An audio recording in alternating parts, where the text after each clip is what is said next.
Good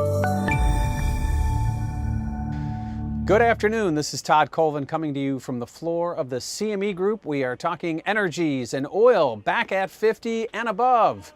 We haven't spent a whole lot of time above 50 since the Middle Eastern production cuts have been in place.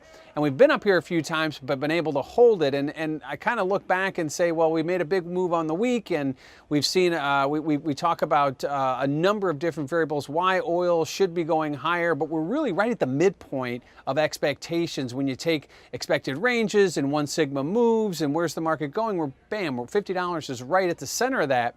And I think that where we're here now, where's the next big move? What are the odds of a move higher versus a move back lower? And if you look at volatility has declined. Now we talk about rising prices of oil, maybe some geopolitical risk fears, maybe something in the demand component. But really what it is that we've traded towards expectations, and now the market's going to kind of rebalance, a term that's been overused here since the Middle Eastern price production cuts have been in place, and since we've tried to get those supply and inventories lower to help kind of goose up the demand and goose up the price of oil as well. So right now volatility lower, oil kind of at where it should be expectations wise. The demand component is going to be the key now. Demand has been really what's been missing in a lot of the oil talk. One of the reasons why we wanted to cut supply is to help boost that demand. The EIA came out and said that maybe their demand levels were a bit high, and we're going to be looking to possibly adjust them lower.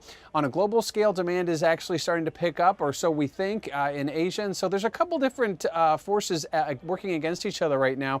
But really, it's going to come down to economics. And I think if you can get the economic engine here in the United States back on its feet, back where it should be, that will be one way to help start to boost some of that demand that's been missing, likewise overseas. So I think right now the demand component remains a variable that is very uncertain, and why we're seeing oil certainly not boom north of 50. We're at expectations. If we see more demand, we'll certainly get a push higher. But I think for the short term, oil is going to probably see a likely modest pullback. That $45 to $50 range is still in place, despite the fact that we did get a move north of 50. So moving into next week, we talk about the Fed, we'll talk about the dollar, and oil is going to probably be a very reactive trade. However, I do see us pulling back, waiting for that next great event. This has been Todd Colvin coming to you from the floor of the CME Group.